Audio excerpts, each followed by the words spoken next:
Assalamualaikum warahmatullahi wabarakatuh. Salam sejahtera bagi kita semua. Perkenalkan, nama saya Abdul Ghafur Rinaldi. Di sini saya akan memaparkan proposal tesis yang saya ajukan dan saya merupakan bimbingan dari Prof. Dr. Jogianto Hartono, MMBA. Adapun judul dari proposal tesis yang saya ajukan yaitu tentang analisis faktor penyebab resistensi terhadap penggunaan Learning Management System akuntansi terintegrasi, pendekatan resistensi disposisional dan kolektif terhadap perubahan. Latar belakang dari penelitian yang saya ajukan yaitu mengenai Learning Management System. Penggunaan dari Learning Management System ini sangat dibutuhkan khususnya di sekolah dan pada saat ini. Nah, Learning Management System ini dapat mendukung khususnya dalam proses pembelajaran di bidang accounting, di mana di accounting ini tidak hanya dibutuhkan teori dalam proses pembelajaran, melainkan adanya sebuah praktek yang dapat mendukung keahlian dari masing-masing mahasiswa untuk menghadapi dunia kerja, atau masing-masing siswa, khususnya di sekolah menengah kejuruan di jurusan akuntansi. Nah, akan tetapi dalam penggunaan Learning Management System terdapat penelitian terdahulu yang menyatakan di tahun 2015 dan tahun 2018 bahwasanya implikasi LMS guru-guru tidak menggunakannya secara efektif. Implikasinya itu dilaksanakan. Tetapi guru sebagai pelaksana, khususnya penelitian ini dilakukan di Arab Saudi, jadi guru itu tidak menggunakan secara efektif. Karena implikasi LMS itu masih digunakan secara mandatori, jadi diwajibkan oleh pihak sekolah. Nah, dan penelitian yang dilakukan pada tahun 2018 juga menyatakan kesiapan dan penerimaan terhadap perubahan lebih kuat dalam hal kurang siap. Nah, artinya apa? LMS ini itu dibutuhkan penerapannya harus dengan adanya sebuah kesiapan dan penerimaan terhadap perubahan. Kenapa perubahan? Karena ketika suatu sekolah menerapkan yang namanya LMS, maka akan memungkinkan sangat besar merubah dalam proses pembelajaran. Nah, yang awalnya misalkan melalui tatap muka yang menggunakan buku seperti itu. Nah, kalau menggunakan LMS sudah bisa dilakukan di jarak jauh. Terus implikasinya dalam praktek bisa langsung melalui komputer atau melalui alat-alat yang lainnya, teknologi yang lainnya yang dapat mendukung LMS itu sendiri. Nah, sehingga penelitian ini memotivasi saya dengan adanya penelitian terdahulu yang menyatakan bahwasanya penggunaan LMS dapat meningkatkan keterlibatan siswa dan guru melalui diskusi secara interaktif. Nah, ini dilakukan pada tahun 2020. Nah, jadi dari penelitian ini sangat mendukung untuk digunakan LMS itu dalam proses pembelajaran. Nah, adapun dari buku yang ditulis oleh Bapak Suharjono di tahun 2006 yang menyatakan bahwasanya akademisi cenderung mengarahkan bidang akuntansi ke arah yang lebih ilmiah sehingga menjauhkannya dari praktik di dunia nyata. Nah, di sini menyebutkan bahwasanya akuntansi itu sangat penting jika menerapkan yang namanya LMS. Karena dengan adanya LMS nanti pembelajaran itu bisa mendukung praktek misalkan penyusunan dalam laporan keuangan. Nah, itu yang sudah mengikuti zamannya di saat ini. Nah, sehingga nanti ketika sudah lulus bisa direkrut oleh perusahaan dan bisa langsung menggunakan sebuah aplikasi tersebut. Nah, dan penelitian yang dilakukan oleh Wiwita et al. Pada tahun 2022 yang menyatakan LMS menjadi suatu kebutuhan yang mendesak untuk mempersiapkan lulusan dengan keterampilan yang diperlukan dalam menghadapi dinamika dunia kerja. Nah, dari ketiga penyampaian ini itu menyatakan bahwasanya LMS ini sangat dibutuhkan dan sangat cocok khususnya di bidang akuntansi. Nah, akan tetapi terdapat penelitian terdahulu di tahun 2020 yang menyatakan dalam penerapan LMS dibutuhkan suatu kondisi yang mendukung dan kesukarelaan dari para pengguna. Karena apa? Karena jika pengguna itu tidak sukarela dalam menggunakan LMS, maka yang terjadi penggunaannya itu tidak efektif. Bahkan bisa jadi akan timbul yang namanya resistensi. Nah, ketika adanya sebuah resistensi, maka LMS itu tidak dapat diterapkan secara baik, dan penerapan LMS itu dapat dikatakan gagal. Jadi harapan dengan adanya LMS itu tidak bisa dicapai. Nah, sehingga motivasi dalam penelitian ini ingin melakukan sebuah analisis faktor penyebab dan konsekuensi resistensi terhadap penggunaan learning management system untuk mengembangkan strategi yang efektif dalam mengatasi penolakan dan meningkatkan penerimaan serta penggunaan LMS di SMK jurusan akuntansi. Karena nanti penelitian ini akan berfokus di sekolah menengah kejuruan, khususnya di jurusan akuntansi.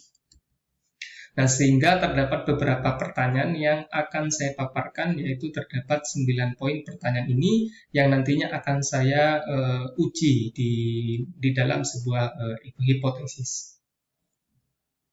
Adapun kontribusi yang akan saya berikan dari penelitian ini, dengan adanya penelitian ini terdapat kontribusi secara teoritis, yaitu membangun pemahaman yang lebih mendalam tentang faktor-faktor resistensi terhadap penggunaan learning management system dalam konteks pendidikan. Yang kedua, mengintegrasikan konsep disposisional individu maupun kelompok terhadap perubahan dan faktor kepribadian untuk memperluas pemahaman tentang resistensi terhadap perubahan dan penerimaan teknologi, khususnya teknologi yang baru. Yang ketiga, mengidentifikasi dan menggambarkan hubungan antara faktor-faktor resistensi dan penerimaan serta penggunaan LMS dalam pendidikan. Nah, adapun kontribusi secara praktis diharapkan dapat menyediakan wawasan dan pemahaman yang berguna bagi organisasi pendidikan dalam menghadapi resistensi terhadap penggunaan LMS. Yang kedua, mengidentifikasi strategi-strategi efektif yang dapat diterapkan untuk mengatasi resistensi dan meningkatkan penerimaan serta penggunaan LMS dalam pendidikan. Dan yang ketiga, memberikan rekomendasi praktis kepada organisasi pendidikan tentang bagaimana mengembangkan strategi yang efektif untuk memfasilitasi adopsi LMS. Dan yang ketiga, kontribusi metodologis yang diharapkan dapat mengembangkan kerangka konseptual dan metodologi penelitian yang dapat digunakan untuk menganalisis faktor resistensi terhadap penggunaan LMS dalam pendidikan. Yang kedua, menerapkan pendekatan penelitian yang holistik untuk memperoleh pemahaman yang komprehensif tentang resistensi kelompok dan faktor-faktor yang mempengaruhinya. Nah, berikut merupakan literatur review dari penelitian yang akan saya lakukan, yaitu menggunakan teori teknologi acceptance model atau teori TAM. Nah, karena apa? Karena teori ini menjadi fokus dari banyak penelitian yang mengalami berbagai peluasan, modifikasi, replikasi, dan model-model persaingan penerimaan teknologi. Nah, khususnya berkaitan dengan resistensi. Nah, akan tetapi yang perlu dipahami, resistensi itu bukan hanya dari kebalikan dari penerimaan. Jadi, TAM ini kan banyak digunakan, teori yang banyak digunakan dalam penerimaan khususnya teknologi. Nah, resistensi itu bukan kebalikan dari penerimaan. Nah, resistensi itu maknanya lebih luas. Nah, seperti halnya penelitian yang dilakukan oleh Kim Kan-hal pada tahun 2009, Hikmat pada tahun 2007, Orek pada tahun 2003, yang menyatakan bahwasanya resistensi itu merupakan perilaku, baik perilaku negatif yang mengarah ke resistensi atau ke penolakan. Sedangkan Hikmat itu menyatakan bahwasanya resistensi itu merupakan sebuah persepsi. Jadi ketika orang sudah memiliki sebuah persepsi yang mengarah ke penolakan atau resistensi, nah itu merupakan sebuah resistensi.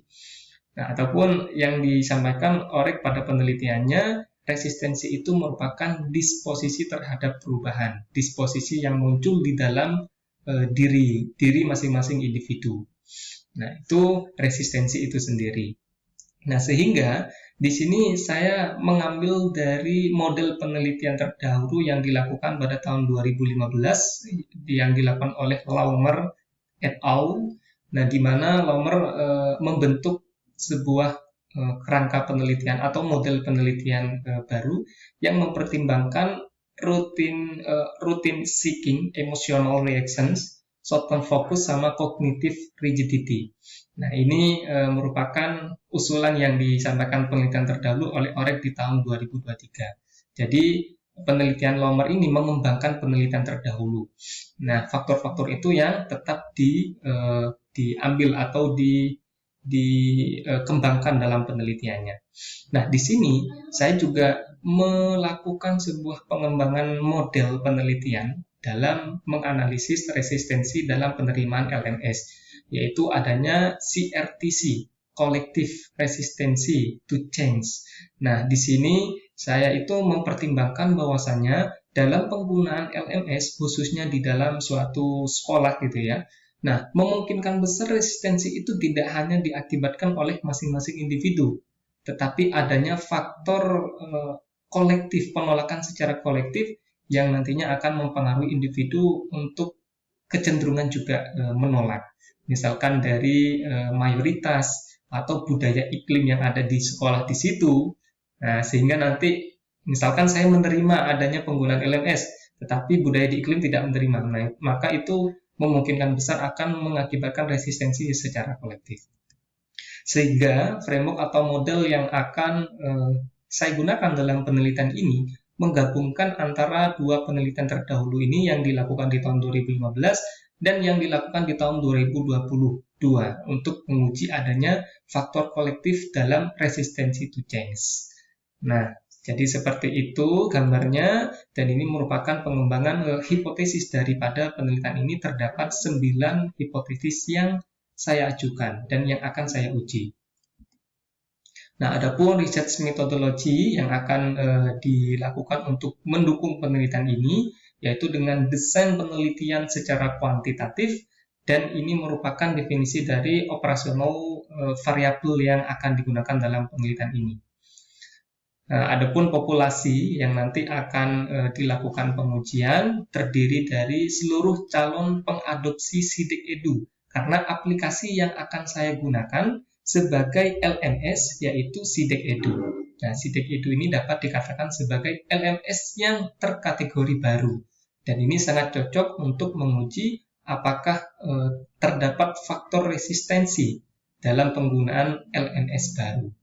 Nah, adapun teknik pengambilan sampel menggunakan purpose sampling dengan beberapa kriteria, yaitu yang pertama, individu atau orang tersebut menjadi guru SMK di jurusan akuntansi, telah mengikuti workshop sosialisasi dan pelatihan SIDIQ Edu, karena nanti diambil dari adanya sebuah acara workshop.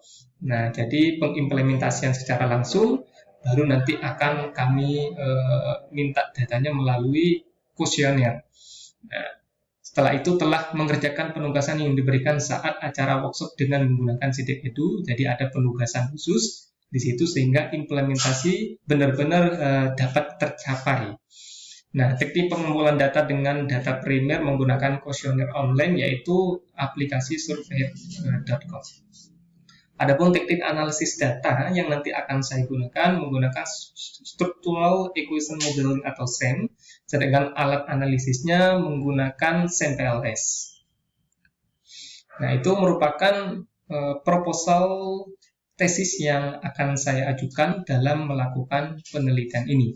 Kurang lebihnya mohon maaf. Wassalamualaikum warahmatullahi wabarakatuh. Terima kasih.